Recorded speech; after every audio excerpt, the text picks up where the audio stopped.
Hello guys, ito gagawa tayo ng isang initial na letter M. Ayan po.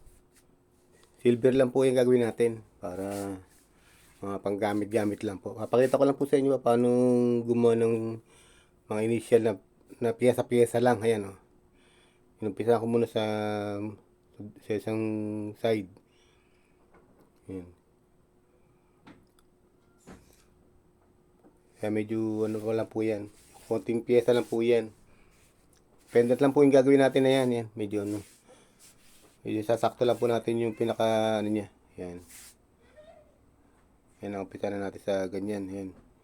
Pangatlong piyesa. Yan. Yan. Medyo ialok-alok lang natin para medyo magkaroon naman ng konting design. Yan po. Yan. Yan. Ayan. Pagka ano, puro gupit-gupit, alok-alok lang. Yan. Tabas-tabas. Yan. Malapit na. Oh. Yan. Yung pang-apat na piyesa. Yan po gagawin natin. Namarkeran ko lang po para alam natin kung saan puputulin. Para yun saan lalapat. Yan. Yan, medyo mahaba pa. Babawasan pa po natin. Medyo mahaba pa po yung ano, yung pang-apat na piyesa. Yan.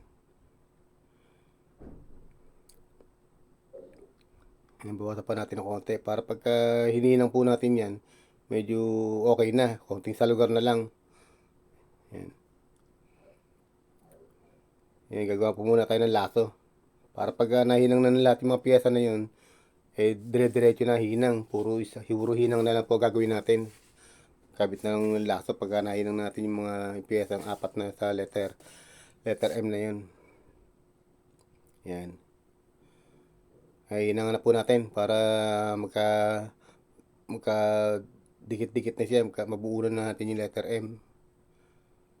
Yan. Pinapadali ko na lang po ang video niya para di tayo masyadong mahaba ng masyadong video. Yan. Yan pang-apat na piyesa. Yan.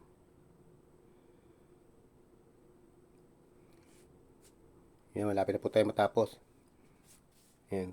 Nahinang na po yung ano niya, yung apat na piyesa.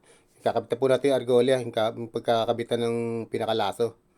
Yan, argolia muna ikakabit natin. Yan, argolia po tawag namin niya din sa bilog na yun.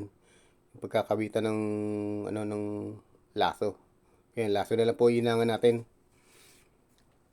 Yan, malapit na po tayo matapos. Ayan po. Yan. Yan, medyo okay na po. Yan.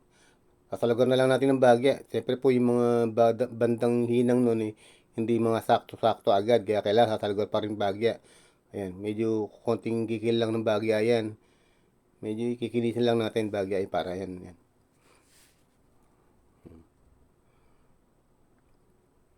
Yan, lilihan na lang po natin para matanggal po yung mga tama ng ano. Pagkakaalok, siyempre na ano, kung malambot po kasi silver Kaya pagka inaalok po yan, medyo na ano siya, na nilidisforma, nakukuping yan.